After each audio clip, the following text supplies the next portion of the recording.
some liquid courage in the form of blueberry lemon seltzer. I don't know if you've had it, it's really tasty. As everybody else is, I'm contending with some allergies or something, so I've got the raspy voice tonight. But I wanted to play a little bit of a song for you that we learned in the class this week at the Soma Adult School. And so what I was telling students is that, when you're practicing, one of the things you want to make sure to do is every time you practice a chord, just go really slow to make sure you hear every note crisply and clearly.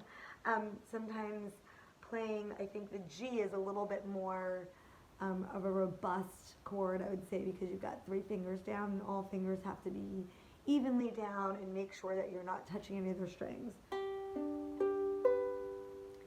So, just one of the things that I always tell people to do is just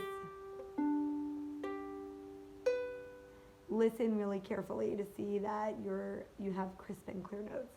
So one of my students was doing, you could hear that is the sound of a string that is not clear. So adjusting her fingers and making sure she was pressing down, really down. If you see my fingertips, look. Really the tips of my fingers are pointing right down on those strings. And then when she adjusted, she was able to do that. One of the tips is I keep my thumb on the back of the neck of the ukulele and really curl my fingers in. And I joke around with Sam Finley about this being the monster hand, this being the hand that you're just really pressing with. And then when my students talk about like how to get a pretty strum going up and down without this sort of clunky, like sort of getting stuck, that comes with like too much tension in this hand. So if this is your monster hand and you're making this really deep, rounded grip, then you want this hand to be like your angelic hand, like so soft. And so what I see a lot of students do at first is they're like, yeah, trying to like rock out, which is great. It's a lot of enthusiasm, but having a really light hand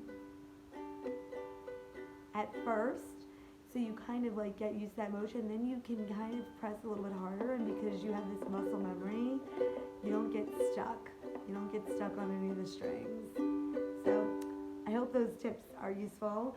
The song that we learned last week was I'm Yours by Jason Mraz, and I'll be playing that probably in a little while, or it'll be on another video. So thanks for checking out the tips, and see y'all soon.